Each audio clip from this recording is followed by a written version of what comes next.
Je ne puis vivre personnellement sans mon art, mais je n'ai jamais placé cet art au-dessus de tout. S'il m'est nécessaire, au contraire, c'est qu'il ne se sépare de personne et me permet de vivre tel que je suis au niveau de tous.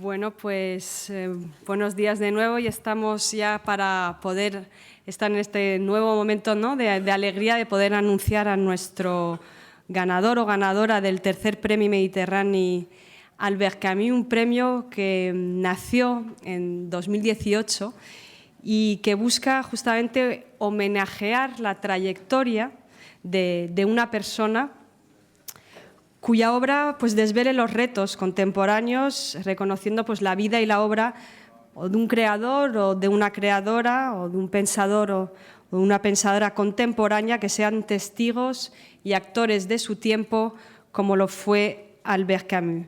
Este premio, por tanto, lo que busca es, cualquiera que sea su ámbito de reflexión o de creación artística, es distinguir a una figura de relevancia, o lo que haya considerado el jurado que sea de relevancia, por el conjunto, como digo, de su trayectoria.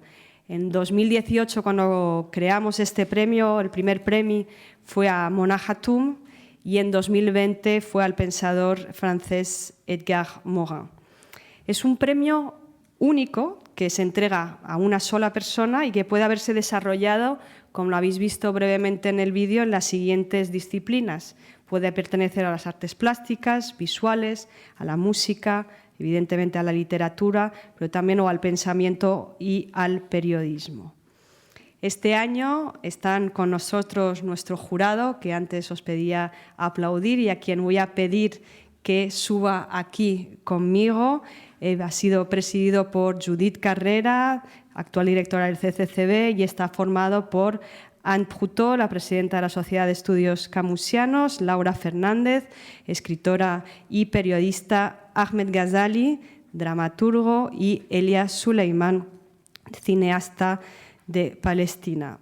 Ellos han debido elegir al ganador o a la ganadora que ahora os revelarán en torno a los siguientes finalistas: la artista plástica Jane Alexander, los escritores Henri De Luca y Matthias Enach, la pensadora Judith Butler, la cantante María del Mar Bonet y la periodista Ganya Mufok. Por tanto, os doy la bienvenida para que nos revelen ahora el ganador de este tercer Premio Mediterráneo Albert Camus. Os invito a los cinco a subir. Sí.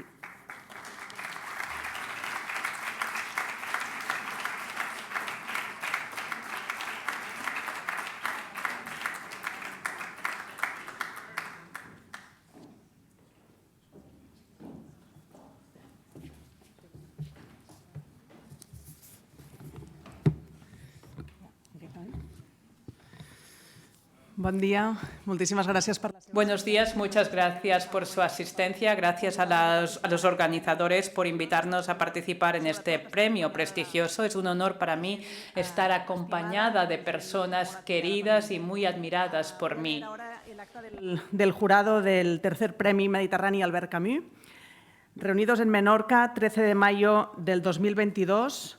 Reunido el jurado, compuesto por Judith Carrera, que actúa como presidenta del mismo, y por Anne Proutot, Ahmed Ghazali, Elia Suleiman y Laura Fernández, ha decidido premiar por unanimidad a Matthias Enach.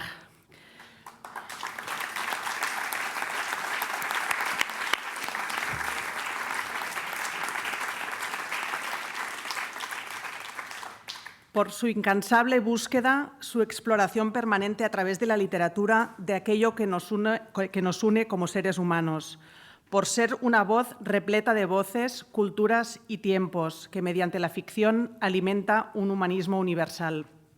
El jurado ha valorado su ambiciosa obra, que nace de una erudición sin prejuicios, que invita constantemente a la empatía y al conocimiento a través de un lenguaje singular y una originalidad transformadora que demuestra su profundo compromiso con el mundo. En este sentido, lo consideramos heredero del pensamiento de Albert Camus, capaz de ampliar a través de la literatura el espacio compartido entre culturas.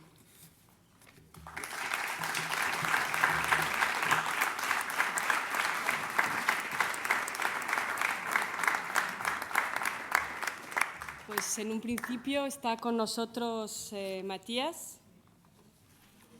Hola, Matías. Hola. Hola. Buen día, muchas gracias. Buenos días, muchas gracias. Te dejamos. ¿Se me sembla o...? Sí. ¿Me oyen bien? Sí. No, muchísimas gracias, es todo un honor. Muchas gracias, es un honor recibir este premio, no solo por Albert Camus, que es un referente, obviamente, sino también por el jurado que me ha otorgado el premio y por la lista de finalistas.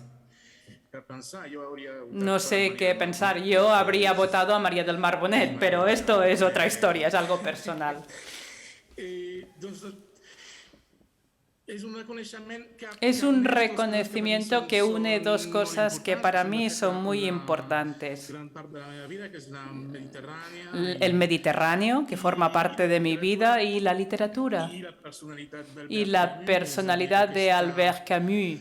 Es decir, esta posibilidad que tiene el ser humano de revelarse y de utilizar sus herramientas que son el pensamiento, el lenguaje, el arte y la literatura para cambiar su entorno y hacer de este mundo o intentar hacer de este mundo un mundo mejor. En estos momentos tengo en mis pensamientos a Palestina, lo que está pasando en Siria, en este Mediterráneo que está, como siempre, en llamas y en medio de una violencia terrible. Y espero que en algún momento esto pueda cambiar. La literatura quizá no es la solución o no ayuda directamente en nada. Sí que creo que la literatura tiene esta función de unirnos.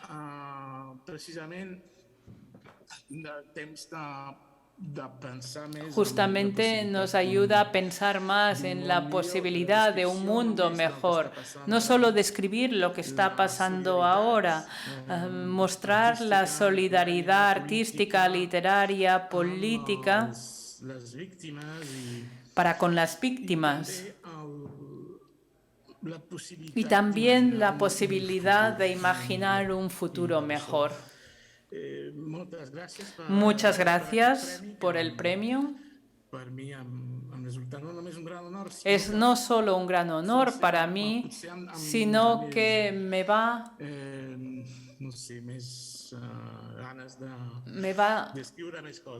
a impulsar a escribir más sobre estos temas, con la sombra muy grande y muy amistosa de Albert Camus. Muchísimas gracias.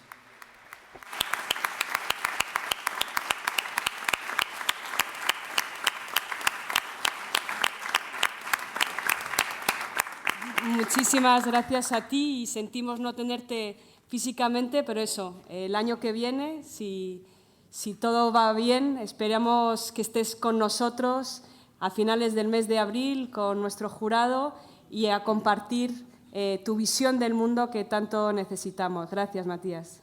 No, gracias a vosotros.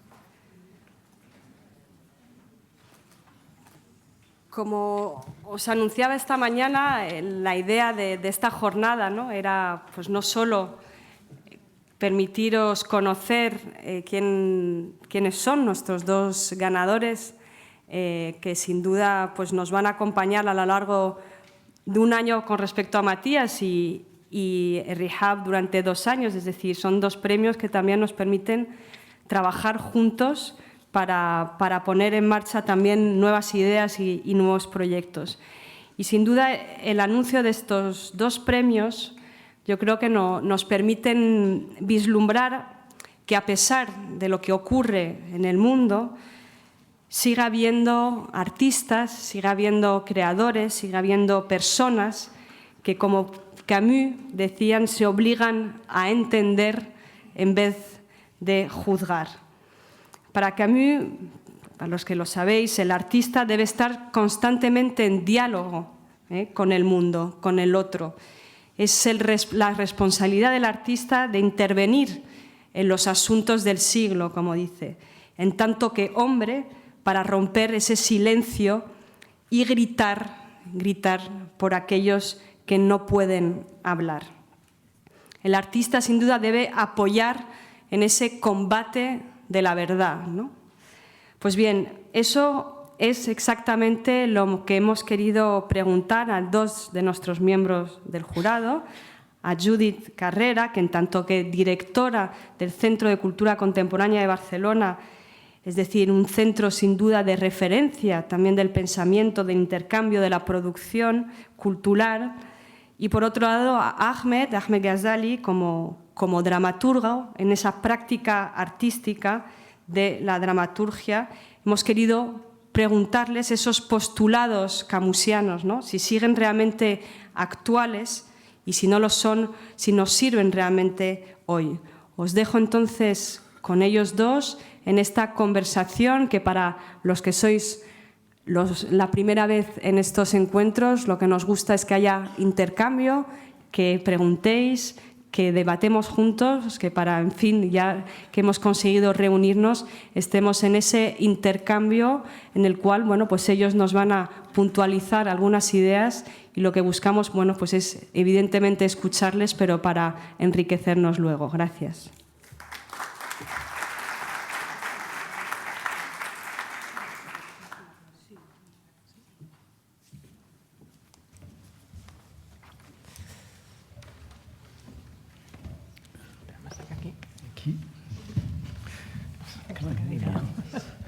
¿Sí? Me gusta la cadira vacía. La cadira, sí. Sí, la dejamos, la cadera. No, com vulgueu. No. Bueno, sorpresas a lo mejor son... Si algú té ganes de pujar i acompanyar-nos. Si alguien quiere subir y sentarse con nosotros, muchas gracias una vez más por vuestra asistencia. Es un honor estar aquí en estas trobadas en Menorca, en esta tierra de confluencia de culturas, y de estar con Ahmed Ghazali, dramaturgo de Marruecos que reside en Barcelona. Hemos articulado esta presentación, estábamos un poco abrumados ante el título y la fuerza, no solo por la sombra de Albert Camus, sino también por la gravedad de este título. Y lo que hemos decidido con Ahmed es articular este debate alrededor de 2 grandes temas. El primero es cómo desde nuestra experiencia cotidiana, desde nuestra experiencia personal, vivimos la cuestión de la guerra, cómo la hemos vivido, cómo la percibimos desde nuestro lugar geográfico y también desde nuestro lugar personal. Nos parecía que era algo, una forma en la que podíamos abordar este tema, y después vamos a hablar sobre cuál podría ser el papel del arte y la cultura ante los conflictos y la violencia. Y también nos gustaría compartir un espacio de diálogo con todos ustedes. Le cedo la palabra a Ahmed para que hable y nos diga cómo aborda él esta relación con el mundo de la guerra, de la violencia, este mundo de hoy. En primer lloc, m'agradaria... Me gustaría dar las gracias al centro por haberme invitado a tots los puntos de vista. desde todos los puntos de vista. Esa isla que no conocía a Mallorca, pero no a Menorca. Y también un gran honor de vivir con vosotros el espíritu de Albert Camus, que es un autor que todos, la nueva generación en todo caso, hemos leído y hemos crecido con su obra. Con vuestro permiso voy a hablar en francés. Estaré más seguro de mis palabras, si no saltaré del catalán al castellano al francés. Donc, vous me le permettez. Así que, si me permitís, hablaré francés.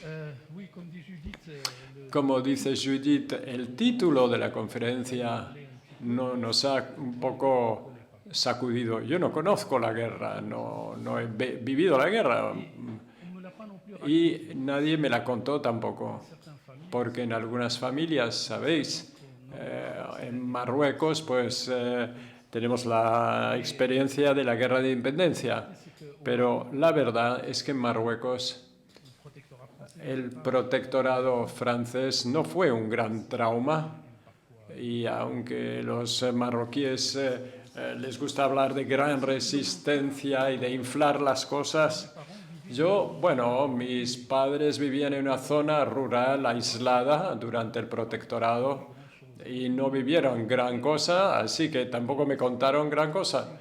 Y la verdad es que es un tema en que a nivel personal no tendría nada que decir, pero hay algo en mi vida que me acerca mucho de Albert Camus. Es que vivo entre dos cosas, dos universos. Yo dejé Marruecos a los 18 años, como muchos jóvenes que van a seguir la universidad en Francia, y desde entonces, en realidad, jamás volví a vivir en Marruecos. Fui a vivir a Canadá, desde hace 15 años vivo en Barcelona, y así que estoy entre dos aguas.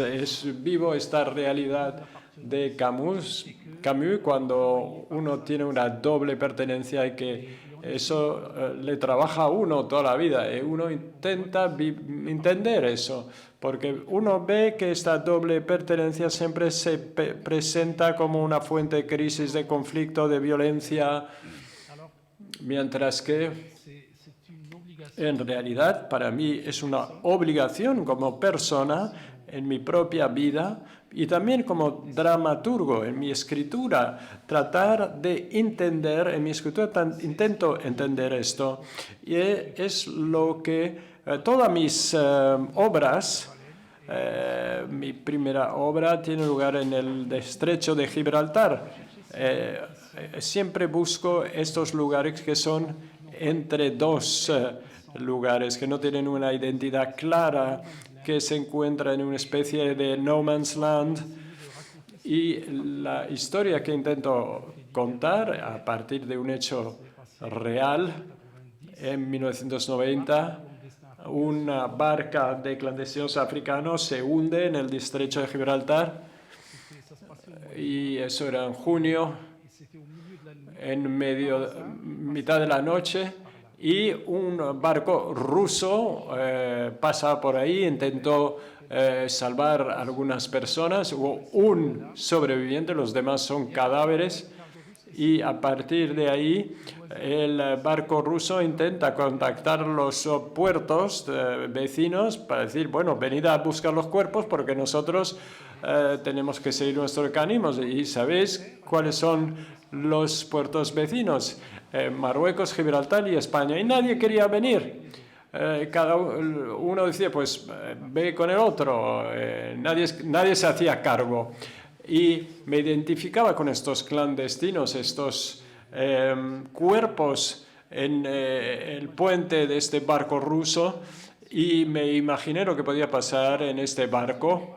Y la historia dice que solo es al alba que los marroquíes finalmente vinieron a buscar los cuerpos.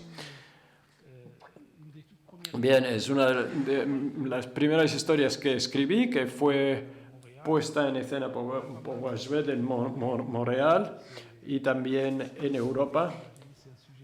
Podéis imaginar que es un tema de actualidad.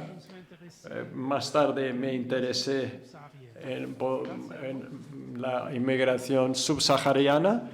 Es otro no man's land, es el desierto. ¿Sabéis? Estos migrantes cruzan todo el desierto para llegar a África del Norte, para intentar pasar a Europa. Muchas tragedias tienen lugar, mucha gente muere en esa travesía del desierto.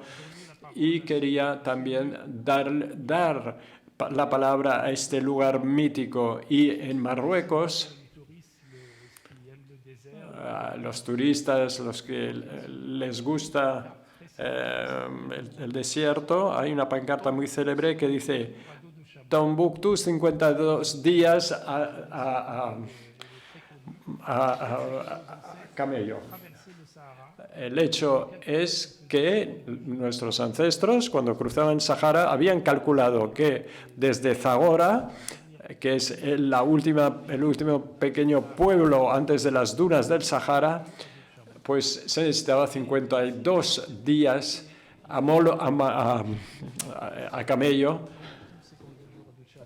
en camello para llegar a Tombuctú.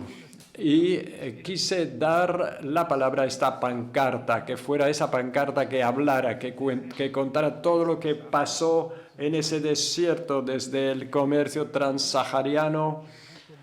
Había un gran comercio entre las dos riberas del desierto, pasando por el colonialismo, las fronteras que fueron impuestas hasta nuestra época, el petróleo, la migración subsahariana, Star Wars, el cine.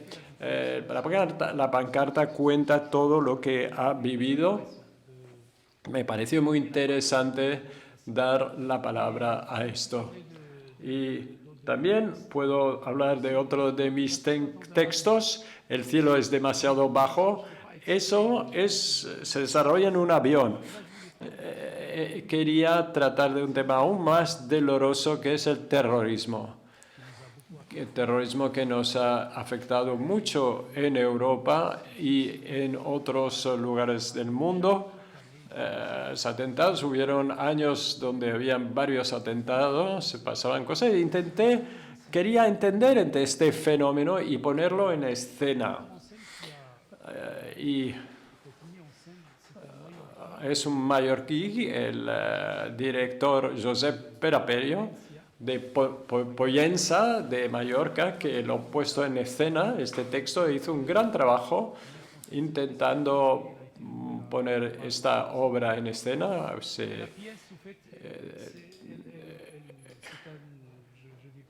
Y la obra, bueno, la historia brevemente, es un avión, un transatlántico entre Francia y Estados Unidos, Nueva York, y en medio del vuelo un marroquí se levanta y amenaza a hacerse explotar. Maltrata a los pasajeros, pero mala suerte para él, porque entre los pasajeros hay su amigo de infancia. Y las amistades de infancia en los países mediterráneos son muy fuertes, que no ha visto desde hace 20 años. Y el tipo ve que su amigo que se va a hacer explotar, intenta pararlo, intenta disuadir su amigo. Y se ve desestabilizado por este encuentro imprevisto y opone a esos argumentos. Sabemos que los terroristas pues tienen una ideología islamista. Él opone los recuerdos de la infancia de nuestros padres, habían compartido muchas cosas. Bueno, al cabo de 50 minutos en la obra, consigue que se enternezca su amigo. Y en el momento en que le quita la bomba, el chaleco, todo el mundo, todos los pasajeros se echan sobre la persona con un deseo de odio y de venganza, pensando que iban a matarles. Algunos habían tenido mucho miedo. ¿Y qué hace el amigo que tiene el chaleco en sus manos. Les dice, parad, parad, parad, y ve que su amigo tal vez vaya a morir y, sin pensarlo, empieza a amenazar con el chaleco.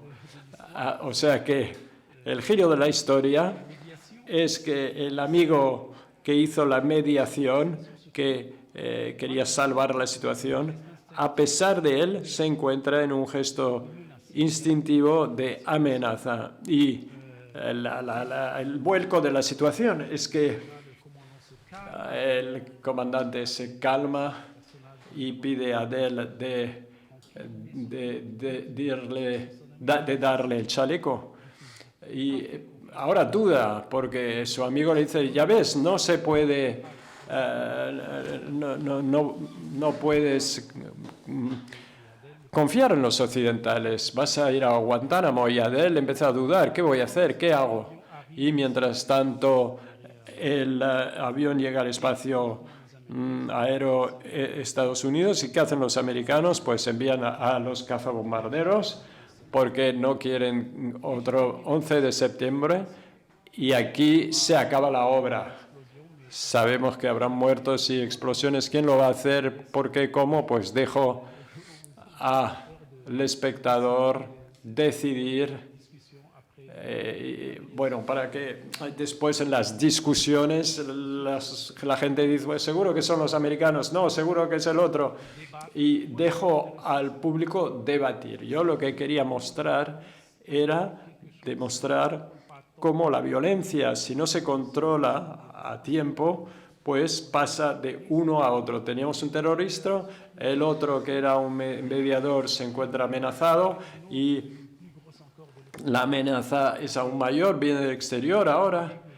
Y la idea que quería transmitir era que la violencia, si no se controla a tiempo, es como el fuego. Lo que hay que hacer es pararla enseguida, porque si no se llega a un momento en que es demasiado tarde y se consume todo. Yo no soy pensador. Generalmente lo que intento hacer es compartir las pequeñas historias que escribo. No solo existe el fondo, también está la forma que damos a las historias e intento que en la forma también muestre ese tipo de choque, de caos que intento poner en escena. Utilizo mucho las lenguas, por ejemplo. En mis obras se habla inglés, francés, árabe, wolof. Es una dinámica que me parece interesante, que no se ve mucho en el teatro, desafortunadamente. Intentar mostrar el caos un poco formal para transmitir esta idea con este objetivo, ¿no?, de la catarsis, vivir. Intento que el espectador también viva esta catarsis. Ahora te paso a ti la palabra, Judith, como directora cultural de un gran centro cultural, el CCCB de Barcelona. Eres la directora, pero también hace mucho tiempo que trabajas como responsable de los debates en este centro. ¿Has tocado ya este tema, la guerra y la violencia? Ahmed, bueno, a mí me gustaría retomar el tema que has sacado muy al principio, ¿no? De ser dos personas que quizás no hemos, bueno, que seguro que no hemos vivido la guerra en primera persona, ¿no? Y por lo tanto nos impresiona un poco este título, ¿no? Pero sí que es verdad que yo personalmente, ¿no?, si hablo desde mi perspectiva, formo parte de esta generación en España que nació en democracia y sobre la cual ha planado siempre como el silencio, ¿no?, y los tabús de la guerra civil en nuestro país, de manera que en nuestro caso tampoco, ¿no?, la guerra nos fue contada hasta que nuestra generación ha empezado a plantear algunas preguntas, ¿no? Y también gracias a la cultura, ¿no? Yo creo que la literatura, el cine fue realmente el primer lenguaje, ¿no?, que abrió de manera pública y muy explícitamente y de manera bastante sistemática desde hace ya bastantes años esta necesidad de entender qué había pasado en este país, ¿no? Después de una generación que prácticamente fue dominada por un silencio, ¿no? Y creo que es importante ser conscientes, ¿no?, de estas heridas, ¿no?, que están latentes en este país, en tantísimos otros países, pero que siguen de alguna forma sangrando, ¿no? y que de repente, ¿no?, también se ven algunas heridas que vuelven a sangrar, ¿no?, cuando se plantean ciertos temas de nuestra memoria histórica. Y creo que también, rememorando a Camus, la importancia, ¿no?, de entender la historia, de entender el pasado para poder también actuar en el presente, me parece que es importante. Yo, hablando de mi experiencia personal y profesional, mi gran motor ha sido siempre la promoción del debate crítico sobre los grandes temas del mundo contemporáneo. He tenido la suerte y ahora tengo el privilegio de dirigir el Centro de Cultura Contemporánea de Barcelona, que es un centro muy singular, que es una institución multidisciplinar dedicada a reflexionar desde diferentes lenguajes y formatos sobre algunos de los temas del presente. Lo hacemos a través de grandes exposiciones temáticas, festivales de cine, festivales de literatura, debates desde la perspectiva filosófica de todas las disciplinas, y también muy recientemente desde un nuevo programa de mediación y de educación, porque estamos convencidos de la importancia de tender puentes entre el mundo de la cultura y el mundo de la educación, que tradicionalmente han vivido un poco de espaldas, ¿no?, y en cambio comparten de alguna forma algunos de sus objetivos como espacios políticos, ¿no? A nosotros nos gusta entender el mundo como un mundo en el que la guerra existe, ¿no?, en que la realidad es que la guerra existe, que existe el conflicto, que existe el mal, y que el mal forma parte de la condición humana. Creo que esto también es muy camusiano, ¿no?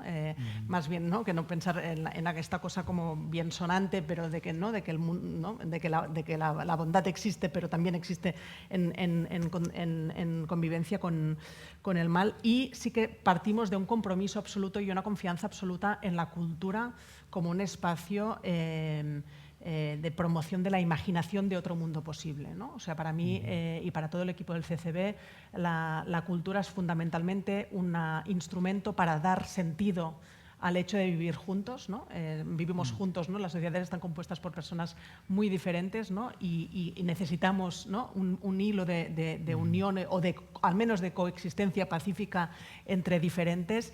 Y para nosotros la cultura es fundamentalmente esto, un instrumento para dar sentido al hecho de vivir juntos, y también un instrumento de promoción de la imaginación como canal o como manera, ¿no?, de imaginar un mundo mejor, como decía Matías, ¿no?, un mundo alternativo al mundo que se nos presenta.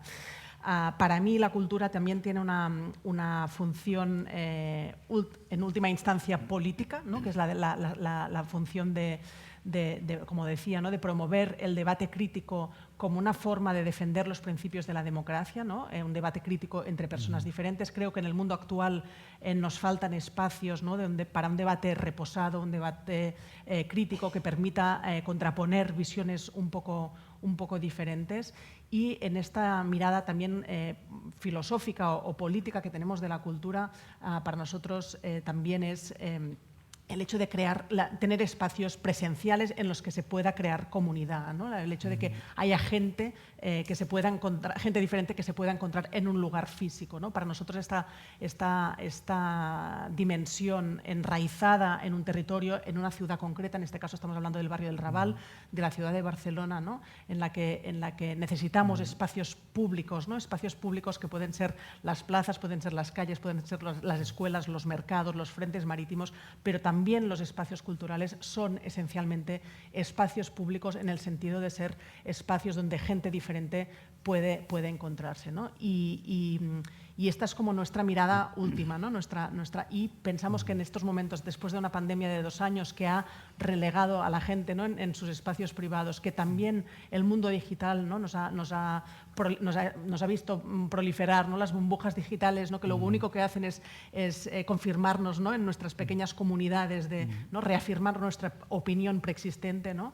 Pensamos que es más necesario que nunca tener espacios de apertura de mundos, ¿no?, espacios de conexión, espacios físicos en en los que la gente pueda físicamente encontrarse, ¿no? Y para nosotros esto, y por eso es tan importante para el CCB, o lo ha sido tradicionalmente, la reflexión también sobre el urbanismo, ¿no? La importancia de cómo las formas de los lugares en los que vivimos son importantes. Estoy hablando de manera un poco abstracta, ¿no? de ejemplos concretos, ¿no? Nosotros tenemos una programación durante todo el año muy, muy intensa. Hemos hecho alguna exposición sobre la guerra, sobre aquellos elementos que determinan, ¿no? O que serían comunes en todos los conflictos bélicos, ¿no? Como por ejemplo la identificación, la definición del enemigo, ¿no? O sea, hicimos también una gran exposición sobre Chernóbil, ¿no? Que ahora nos resuena muchísimo, ¿no? Con la invasión rusa de Ucrania. Hemos hecho también, a raíz de esta nueva guerra en el corazón de Europa, algunos debates, ¿no? con las comunidades ucranianas y rusas y bielorrusas de Barcelona, ¿no? Para darles la voz y darnos también a nosotros, ¿no? Instrumentos para entender las claves, ¿no? De este conflicto que ya se anunciaban, ¿no? Y a pesar de todo no hemos sido capaces de anticipar y de prever. Tenemos también, formamos parte, ¿no? Me ha gustado mucho escuchar antes a Abdo, ¿no?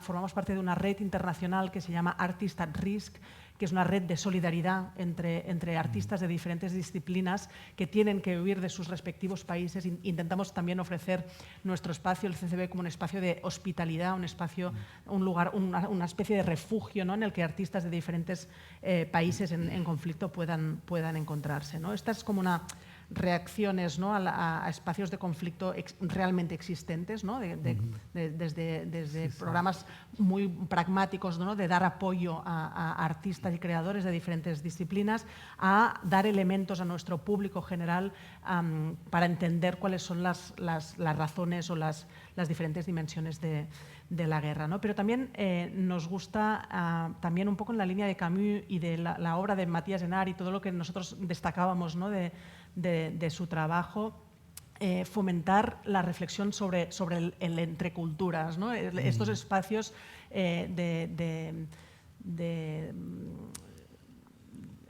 los espacios compartidos entre las diferentes perspectivas culturales, lingüísticas de diferentes partes del mundo, ¿no? Y, por ejemplo, hemos impulsado una serie de encuentros sobre ciudades de Oriente Medio, ¿no? Ciudades de Oriente Medio como Jerusalén, como Estambul, como Cairo, ¿no?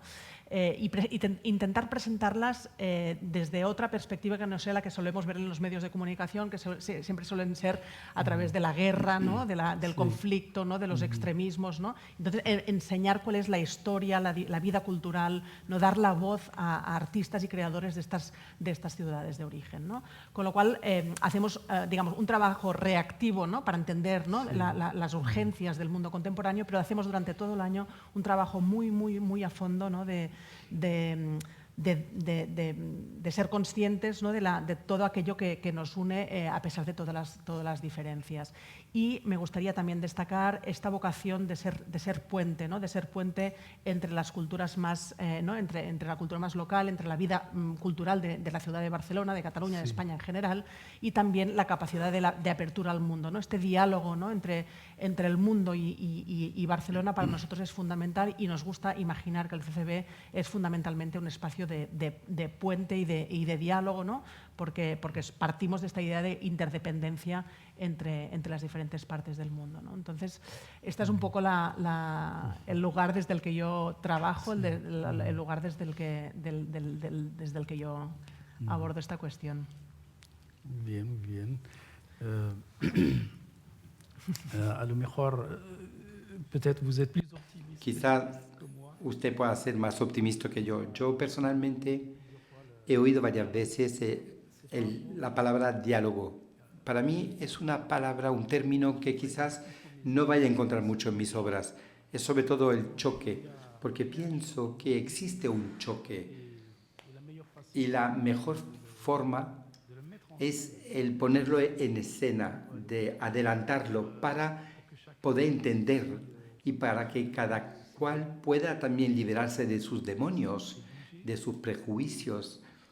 Y quizás la estrategia que utilizo en mis obras siempre ha sido la de asumir ese choque, esa confrontación e intentar ponerlo en escena. Totalmente de acuerdo, y creo que en realidad el arte, ¿no? A veces hay esta mirada también un poco naif, ¿no? De pensar que y en realidad para mí el arte en general es siempre un espejo, ¿no? Un reflejo del conflicto, ¿no? Del conflicto que marca las sociedades, ¿no? O sea, que realmente hay que dejar este espacio, ¿no?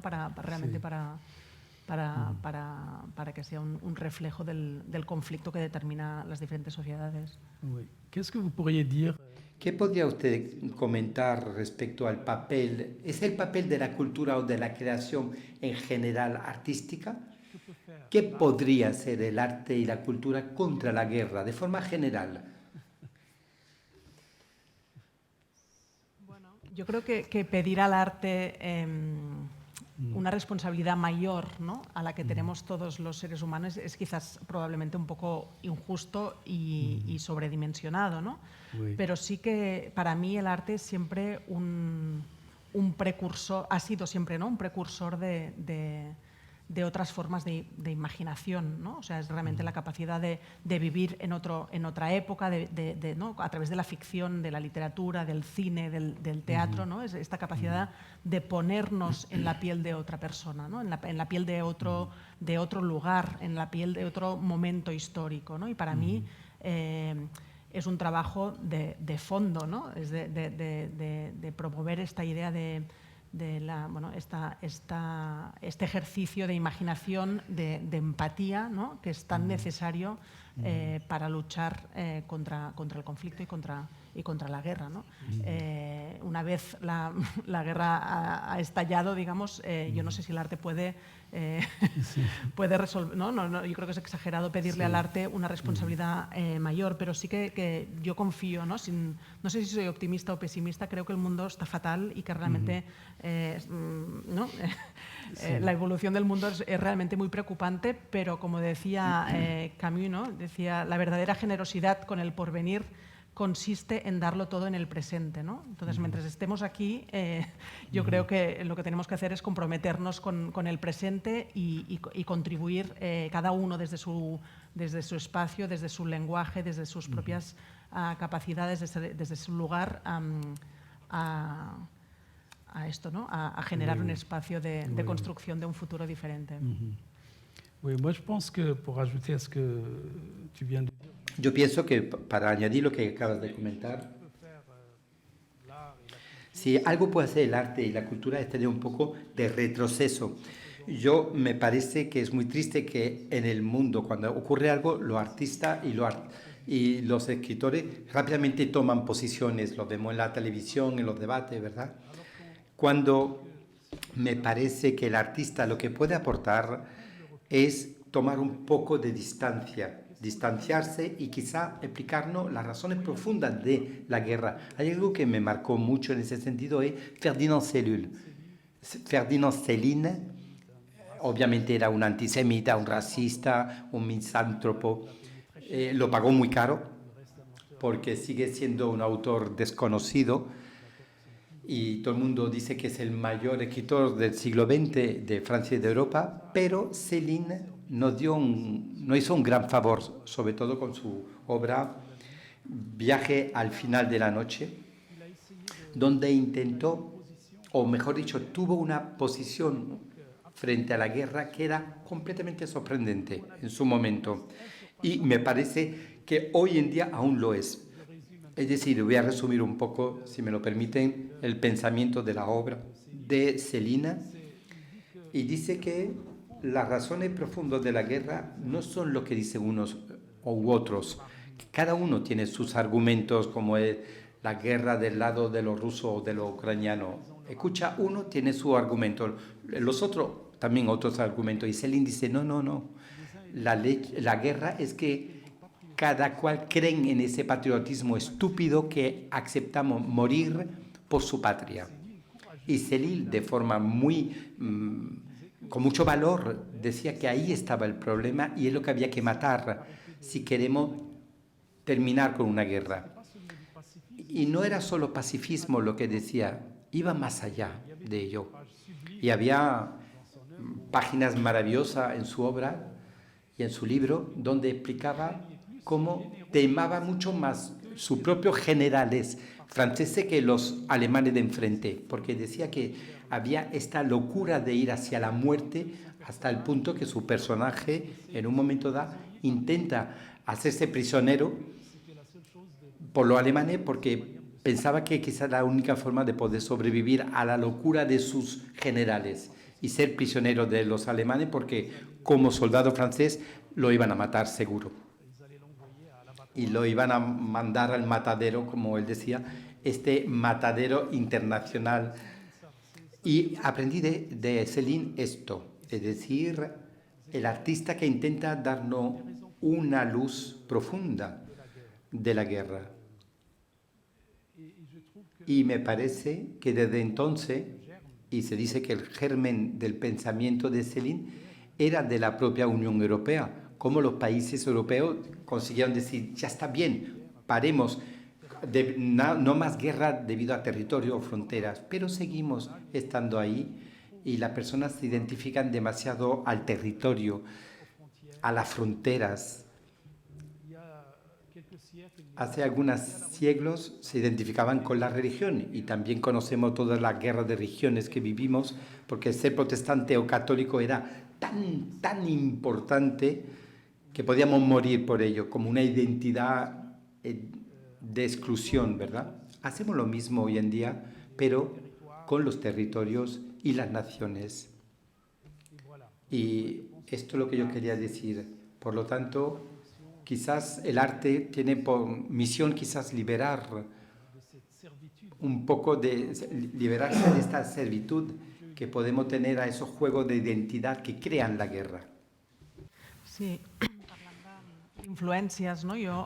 Hablando de influencias, me gustaría destacar la influencia que dos mujeres tuvieron en mí, dos autoras de momentos y disciplinas diferentes, Hannah Arendt, la filósofa que retrató también la vulnerabilidad y la ambivalencia de la condición humana, una mujer refugiada del nazismo y por tanto una mujer que hoy nos vuelve a ayudar a pensar en cómo luchar contra los fascismos en una Europa donde vuelven a redoblar tambores de guerra y de crisis profunda de la democracia y el retorno de los fascismos.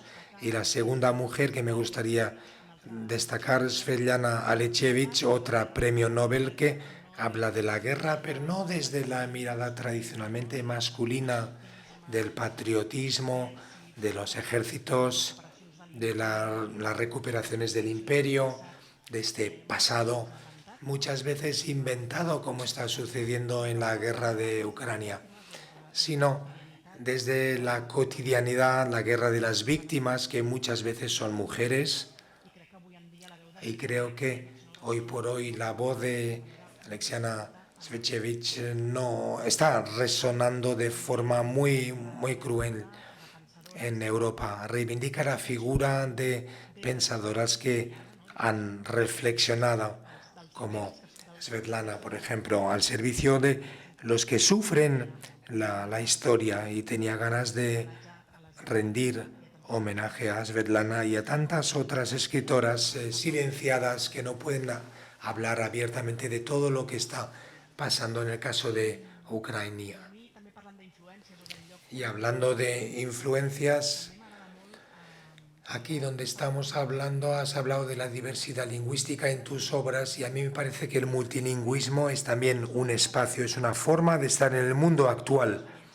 Y esa es una experiencia. La mayoría de países del mundo son multilingües. En Cataluña pensamos que solo aquí es un espacio donde coexisten dos lenguas. En Barcelona se hablan más de 200, de hecho, pero creo que el multilingüismo y la traducción son grandísimos instrumentos para vivir en el mundo actual, porque la traducción no es solamente la técnica de los traductores e intérpretes que hacen posible que hoy nos podamos entender en diferentes lenguas, sino que aceptan que en la comunicación con el otro siempre se pierde algo, siempre hay un punto de pureza que desaparece. Y por tanto, Hay un punto de impureza en la traducción, la comunicación entre personas que hablan idiomas diferentes, y hay que reivindicarlo. Y por eso me gusta vivirlo desde la encarnación, desde la vida cotidiana, esta defensa del multilingüismo y la traducción como una forma de construir un mundo en el que personas de diferentes orígenes y perspectivas puedan coexistir pacíficamente. Pedir un mundo en el que cada uno pueda expresarse en su propio idioma, pues es también eso, es también una forma práctica y concreta que demuestra que se puede coexistir a pesar de las fronteras.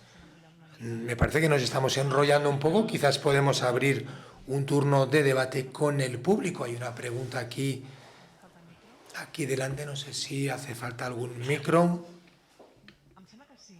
Me parece que sí, que tenemos un micro para las intervenciones del público.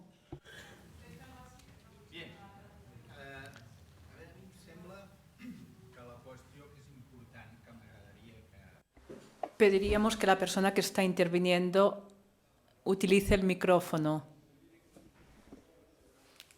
Creo que la posición es personal. Me ha parecido entender que el arte debía hablar sobre las razones de la guerra y la filosofía debería intervenir aquí. ¿El artista debe tomar posición o no? Camus, entre las bombas y su madre, escoge a su madre. Está en contra de lo que está sucediendo. Toma posición. En la guerra española, Picasso, cuanto más conocido es el artista, más importante es el posicionamiento. Él pinta el Guernica y ha sido un icono contra los bombardeos y las guerras. Y todavía hoy se habla, o Miró hizo el cartel Edel España, ayuden a España. El artista debe mostrar su postura, su posicionamiento, debe posicionarse o no. Gracias. Gracias por su pregunta. ¿Más preguntas? Sí, vamos a escuchar unas cuantas preguntas más. Ara el contestem, eh? Vamos a responder. Vamos a escuchar unas preguntas más. Sí, sí.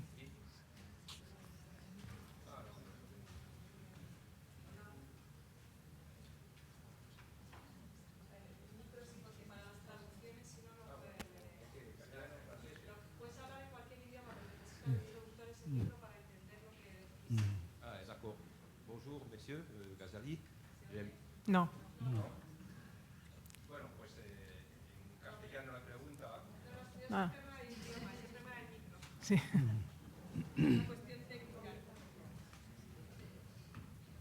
Hola. Hola. ¿Ahora? Sí, Ah, sí. sí, ahora. Voilà, monsieur Ghazali, merci d'être ici. Gracias, señor Ghazali, por estar aquí.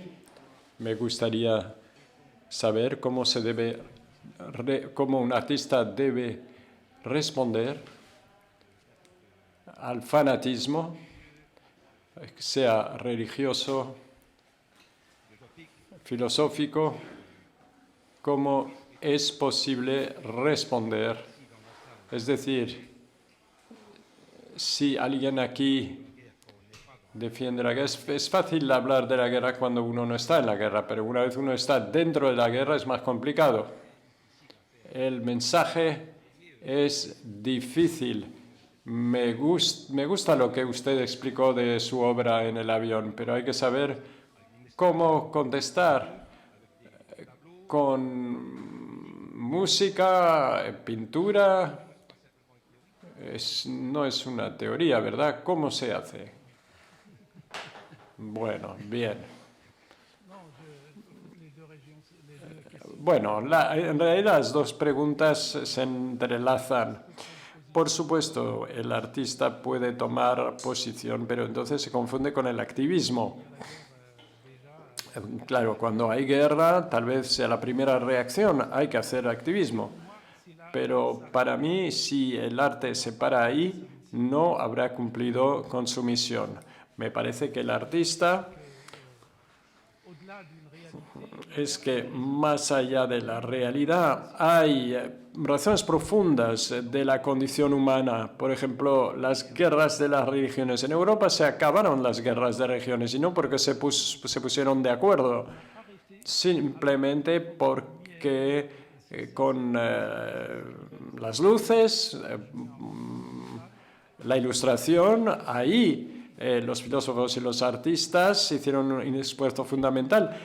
Se dejó de identificarse con la religión. Los musulmanes todavía no han llegado a eso, a identificarse con la religión, identificarse con una religión que justifica que se haga la guerra con el que no es de mi religión.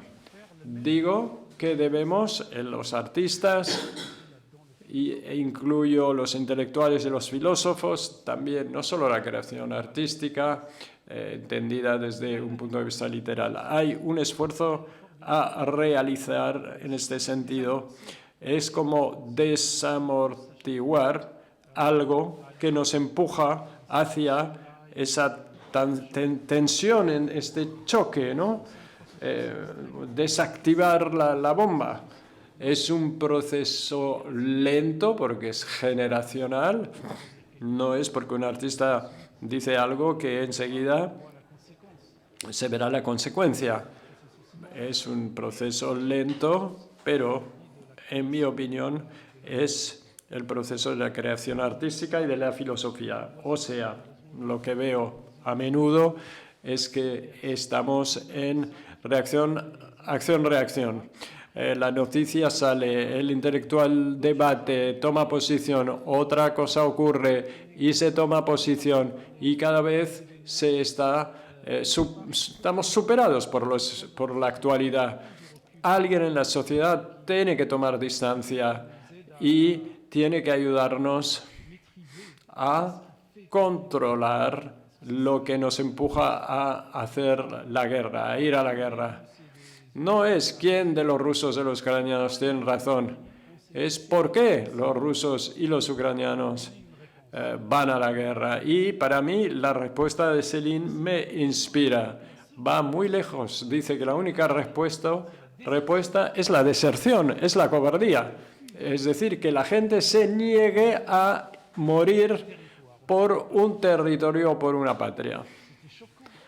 Era chocante en su época, pero la Unión Europea nació con esta idea. No sé si quieres añadir algo. Creo que es difícil exigir, pedir un posicionamiento político a los artistas, pero sí creo que cualquier creador, a través de su obra, expresa su voz. Por lo tanto, tiene vocación de compartir y podemos decidir qué grado de compromiso político se quiere asumir, pero siempre hay un posicionamiento cuando uno se expresa públicamente. Siempre hay un grado de compromiso en esta voluntad de compartir y de expresarse. Y esto se da en cualquier lenguaje artístico.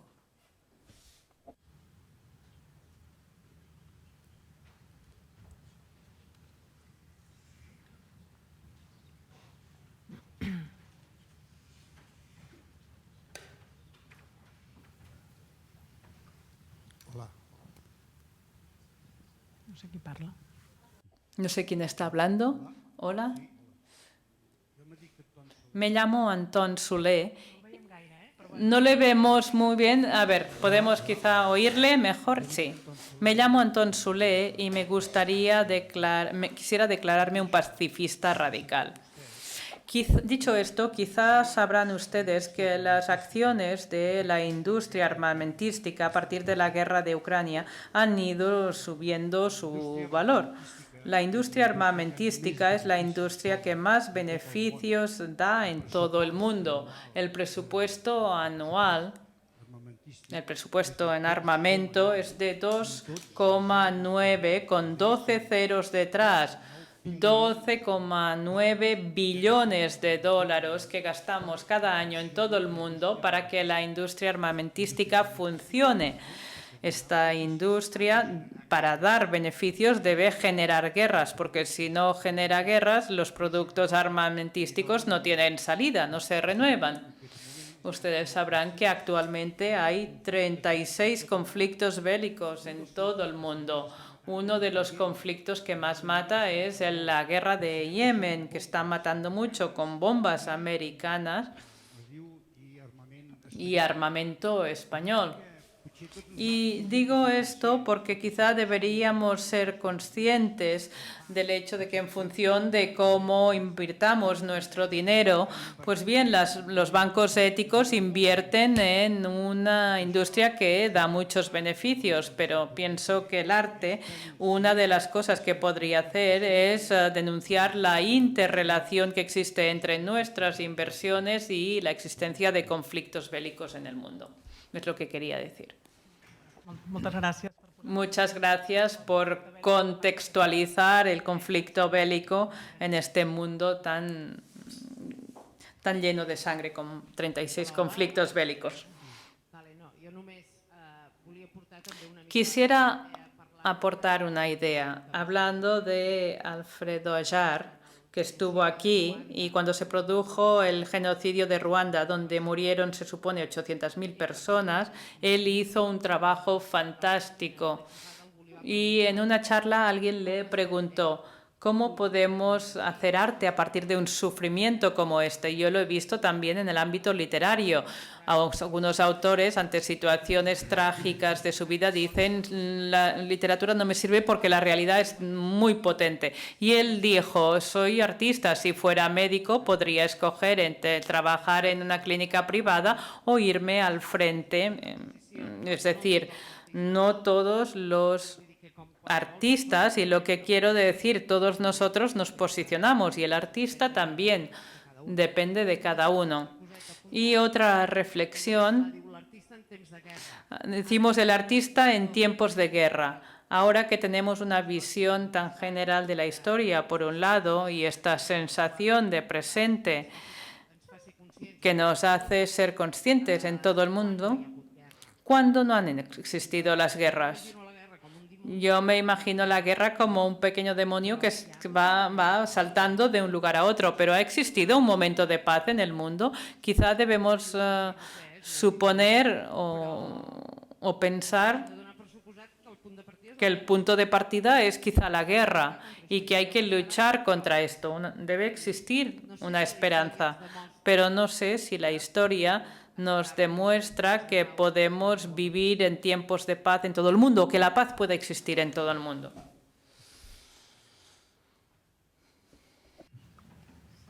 Sí, comparteixo absolutament. Comparto completamente tu perspectiva, esta idea de que la guerra ha sido una constante en la historia de la humanidad. Tenemos también ejemplos. La Unión Europea, c'était ça. La Unión Europea fue eso. Triunfar contra la guerra, decidir que ya no íbamos a hacer más guerra por fronteras o por nacionalismo. Después de siglos, digo bien, de guerra, la decisión fue adoptada, fue tomada. ¿Y por qué no seguir un poquito más en ese discurso, en ese sentido? Sí, en ese sentido sí que soy optimista, pero es necesario, en fin. A ver, yo no creo en los territorios.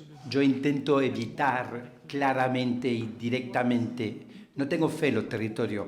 Es cuanto antes nos quitemos esa capa. Porque el trabajo que hemos hecho, antes los territorios era la tribu y las ciudades se cerraban de noche, ¿verdad? Y si te quedabas fuera, te podían atacar. Entonces la gente se refugiaba dentro de una ciudad con las puertas cerradas y las murallas. Quitamos esas fronteras y construimos naciones. Muy bien, un gran paso en la historia de la humanidad. Pero a su vez, esas naciones se han convertido en frontera sangrante. Y Europa ha vivido eso durante siglos y ya hemos ido más allá. Y ya tenemos un ejemplo vivo donde podemos construir una superestructura donde la paz puede vivir. Pero vemos por otra parte, que es muy frágil esa construcción, ese pensamiento, y que sobre todo que la otras regiones del mundo no están aún ahí, que tienen una, digamos, relación muy obsesiva con su territorio, al punto de provocar guerras. Es esto que creo que a este nivel, quizá que los artistas, y yo quisiera también celebrar la obra de María Enar, porque ese es lo que él nos permite hacer vivir. Nos intenta mostrar el mundo como algo que se puede habitar un poco por doquier, ¿verdad? Es difícil de explicarlo en palabras, pero hay que leer sus obras para darnos cuenta y tener ese sentimiento de que intenta quitar la frontera, no creando un mundo homogéneo, pero siempre estando en una postura de ganas de conocer el otro, de ponerse en su piel, de entenderlo. Esto es a mí un pensamiento que sí que me atrae mucho.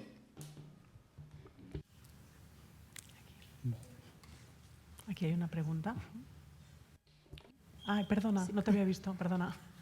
Me ha gustado mucho lo de la infancia compartida en esta historia que has contado del avión. Y para mí el arte tiene la responsabilidad de mantener ese espacio lúdico que crea ese vínculo tan fuerte.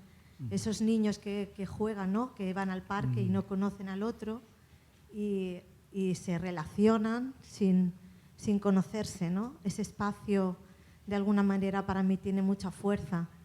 Y yo creo que ese espacio lúdico es importante que lo mantengamos en nuestras ciudades, en espacios donde podamos compartir, ¿no? Compartir desde diferentes experiencias de vida y lenguajes, etc. Me parece muy importante y me gustaría que hablarais un poco de esto, de cómo el capitalismo acota esos espacios de compartir, ¿no? Los convierte en espacios de competencia y de mercado y de alguna manera nos impide esos espacios un poco lúdicos en los que no hay competencia y se pueden reforzar los vínculos entre las personas. Me interesan mucho esos espacios libres y lúdicos y bueno, me gustaría que puedan hablar un poco de esto. Gracias.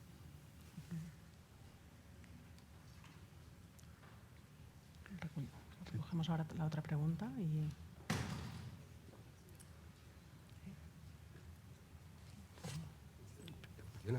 Bueno, yo solo querría agradecer a Ahmed Ghazali la claridad de su pensamiento, ¿no? Porque creo que el tema esencial es cuál es la identidad. La identidad es el punto de gravedad sobre lo que se tiene que construir la situación en el mundo. Si el punto de gravedad son los grupos, si la identidad son los grupos, si la identidad es el territorio, es imposible pensar en algo sin guerras. Si la identidad es el talento del individuo, que es lo que puede abrir este siglo XXI, ahí podemos pensar en un mundo sin guerras, ¿no? Entonces, la clave es el concepto que ha desarrollado Miguel Ángel Moratinos, a mi modo de ver, de pensar en este mundo que ha de ir hacia el one humanity, es decir, que hemos de ir a un mundo de reglas y de instituciones a escala global, y como la identidad no puede tener ningún vacío, si la identidad ya no son los grupos, y ya no son los territorios, y ya son las naciones, ¿cuál es la identidad? Y claro, la identidad es el valor de cada persona. Y esto es lo que puede cambiar en el siglo XX a lo anterior, ¿no? Entonces, a mí me parece que el artista en tiempo de guerra lo tiene más complicado porque los vientos de guerra son tan poderosos que digamos, el cambiar el curso de las cosas es difícil. Pero el artista, anticipándose a evitar la guerra, sí que puede tener un rol. Y el artista, pasando este concepto que el siglo XXI es el siglo del talento de las personas, y esa es la nueva identidad, yo creo que podría ser un movimiento muy potente. Gracias. Gracias. No sé si ens contestar. Sí, no, yo comparto las dos perspectivas aquí ofrecidas, sí. ¿No? Y para mí, siguiendo el hilo de lo que acaba de decir, la identidad que debemos reivindicar no es la identidad fija, ¿no? Como también hablábamos ayer en la deliberación del jurado, sino la identidad móvil y la identidad múltiple, ¿no? Y para mí el artista o el arte o la cultura, sobre todo un espacio de generación de vínculos, ¿no? Yo creo que también aspirar a un mundo que no tenga territorios me parece también un poco irreal, ¿no? O sea, los territorios existen, ¿no? Y es la forma de organización que tenemos del mundo, ¿no? Lo que es importante es generar espacios de vínculo entre estos territorios, ¿no? Identidades que sean mutables, que sean espacios de encuentro, ¿no? Y que sean totalmente múltiples. Yo realmente creo que la cultura tiene este poder, ¿no? de generar un lugar de encuentro y un lugar de un vínculo de este mundo cosmopolita del que estaba hablando, ¿no? De este mundo que realmente comparte, ¿no? Tantísimas cosas, como también demuestra la obra de Matías Enar, y un mundo que la pandemia ha demostrado que sigue siendo muy interdependiente, ¿no? Que el hecho de que un virus surja en una pequeña ciudad asiática no puede realmente paralizar el mundo. Yo creo que la gente que está defendiendo el fin de la globalización, ¿no? Yo creo que es un mundo todavía más globalizado que nunca, ¿no? Y que es más interdependiente que nunca, y por lo tanto es un mundo que necesita estos espacios de interrelación entre territorios, identidades y lenguas y culturas diferentes. Sí. Yo, para la señora, lo que dice es el lúdico es fundamental. Lo que estaba comentando es fundamental del espacio. Sobre el terrorismo, cuando imaginaba, decía, una persona que está al punto de explotar, digamos, ¿qué es lo que le puede parar? Discurso ideológico, nada, porque tienen argumentos, se argumenta el otro y todo. Y la única cosa que pensé que puede funcionar es la emoción, pero la emoción que funcionaría es de la infancia, porque es lo que no... Cuando esta persona ve enfrente de él su vecino, su amor de infancia, ¿no? Todo lo que significa la vecinidad, ¿no? En nuestros países del sur, que es un vínculo muy, muy, muy fuerte, sí, esto lo destabiliza. Y bueno, no voy a explicar más sobre la historia, pero en este sentido me agradaría, puedes leer, me ayudas, una escena muy, muy breve, a lo mejor para ilustrar. Entonces, esto es de Tombuctú, 52 días a camello, es una escena muy breve entre un soldado y un tuareg. Lo que imaginéis en el medio del desierto, no hay absolutamente nada, y hay un soldado ahí que está vigilando una frontera. Y llega un tuareg con su camello.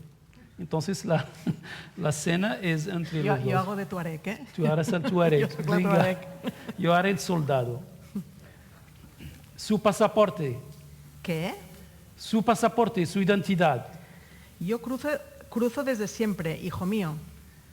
Tienes los pies sobre el territorio de la República Popular de Mali. ¿Ah, sí? Está entrando en la República Democrática de Níger. ¿Ah, sí? Sí, señor. ¿Quién lo ha dicho, hijo mío? Los blancos lo han dicho y nosotros lo repetimos. ¿De dónde viene?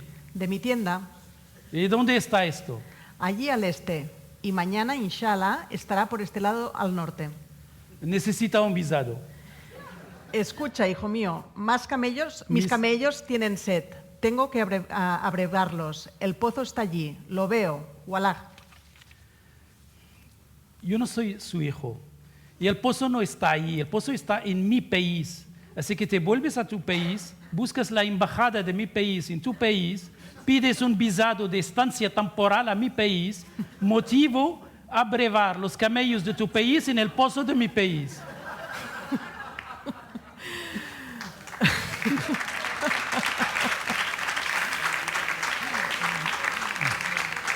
¿Dónde está eso de mi país? Entonces primero tienes que encontrar tu país. Pides un pasaporte a la policía de tu país antes de ir a la embajada de mi país en tu país. Hijo mío, quizá mi país es el mismo que tu país. Entonces vas a la embajada de mi país en mi país antes de... Mierda, venga, entra, malditos tuaregs.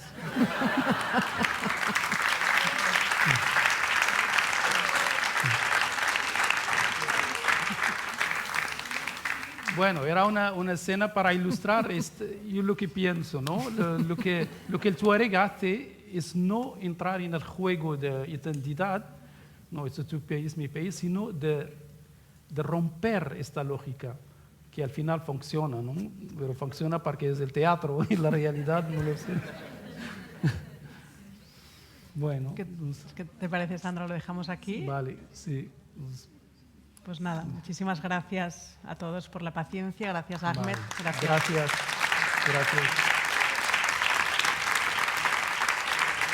Muy bien. Sí. Muchísimas gracias a los dos por también restituir, al fin y al cabo, yo creo, no sé si hemos respondido, ¿no?, a esa gran pregunta, pero evidentemente ahora mismo lo que se ha respirado son esas risas, ¿no?, ese espacio lúdico tan necesario que yo creo que es ese espacio de soplo, ¿no?, que nos permite la cultura, y yo creo que en este cierre lo habéis demostrado plenamente, lo que nos permite casi hilarlo con lo que tendremos luego, ¿no?, a partir de las 4:30, con ese título que estará a cargo de Anne Proutot, Vivir es no resignarse, y de alguna manera pues todos los que estamos aquí lo estamos también demostrando. Así que muchas gracias a los dos. Gracias. Gracias. Muchas gracias. Pues nos vemos a las 4:30.